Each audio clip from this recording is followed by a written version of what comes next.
CW. Coverage you can count on. KOMU 8 News on Mid-Missouri CW starts now. It's very hot. I guarantee you, and I will show you today, you cannot put your finger underneath there for 3 seconds before it burns you. And the baby has third-degree burns. Prosecutors accused a mother of burning her baby with scalding hot bathtub water. Good evening, I'm Monica Madden. And I'm Jim Reek. Thanks for joining us. Tonight, her family comes to the defense as the baby remains hospitalized. KOMU 8's Ariel Cadet is here in the studio with their story. Yeah, that mother is facing 3 felonies. Her child is on a ventilator with burns covering much of her body. Prosecutors say they found drugs in the mother's apartment and in the child's system. But the mother's family claims she's innocent and places the blame somewhere else. It was pretty hairy there for a while because we weren't even sure the baby was going to make it. Lake Ozark Police Chief Gary Launderville said the scene was very difficult. Sunday night, first responders found the 6-month-old with third-degree burns. Prosecutors blamed the girl's mother, Elizabeth Austin, for leaving the bathwater so hot. Tonight, Austin's aunt and sister-in-law came to her defense. She's a good mom, and she should not be in jail. They say Austin was dealing with her 4-year-old child when the incident happened. Crystal Austin says the apartment is to blame for the baby's burns on 33% of her body. The apartment building ain't got a lock on the water thing, the hot water tank, because there's no way in the world, I don't care, that water should have been that hot.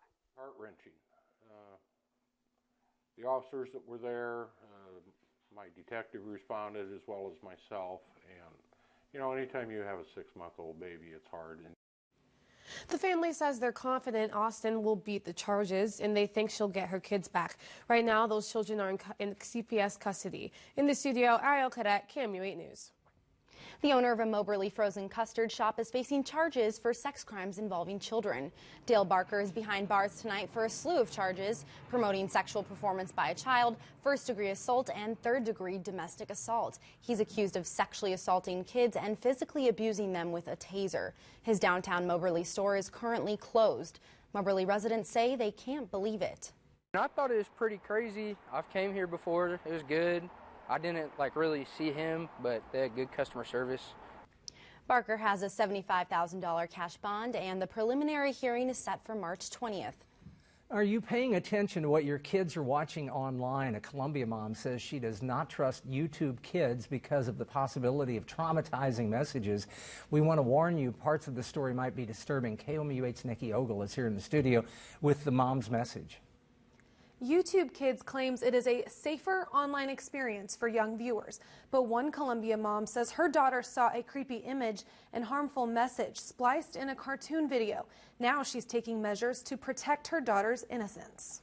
If anything ever happened to my baby, I'm sorry, I'm gonna get emotional. Hope Hall's daughter Bella used to watch YouTube Kids videos until yesterday. They're trying to teach children to commit suicide, cut their wrists the right way, turn stoves on when their parents are sleeping. Hall says her 5-year-old was scared to admit she saw this image. It was spliced in the middle of a YouTube Kids cartoon. It's called Momo, the face of an online challenge encouraging kids to hurt themselves and those around them. Threatens children, saying, if you tell your parents, I will come and kill you and kill your parents in the middle of the night. How do you feel about that? That's not okay. That's terrifying. But Momo is not the only thing spliced in the middle of cartoons. The blog PettyMom.com flagged this video. It tells children how to self-harm, and we're choosing not to air it with sound. The disturbing images and messages come and go so quickly, Hall wonders how many times she's missed them, even when sitting right next to her daughter. And I'm sure that a lot of parents have been like, oh, just change the video. It's probably nothing, because it's YouTube Kids. You're not going to expect it to... You're not expecting anything dangerous or harmful to come from that. Now look at this fine print.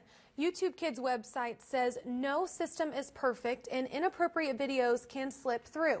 YouTube Kids says it's working to improve its safeguards, but Hall told me the people behind the app should be smart enough to upgrade their filters and keep this from happening. In the studio, I'm Nikki Ogle, KOMU 8 News. Cole County emergency workers will soon have a new tool to care for children. Each ambulance will have one of these backpacks. They have color-coded bags with what EMS workers need to treat children based on their age and weight. The tool also includes an app that advises first responders how to treat each case.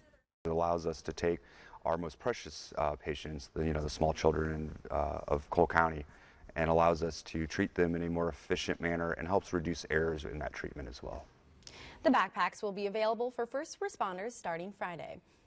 World delegates of the United Methodist Church voted to ban same-sex marriages and LGBTQ clergy this week. The president of the Council of Bishops says the church continues to believe and teach everyone is welcome, but still we heard from Mid-Missouri churchgoers who say they don't feel that. They're not successfully getting rid of LGBTQ people. What they're doing is preventing non-Methodist LGBTQ people from joining the church or from wanting to join the church. An alternative plan would have allowed individual churches to decide the issues on their own, but international delegates voted that down. Coming up, Michael Cohen in the spotlight before Congress, what he said about his former boss. Plus, Capitol Hill lawmakers do something they haven't done in 20 years, what it could mean for the future of firearms.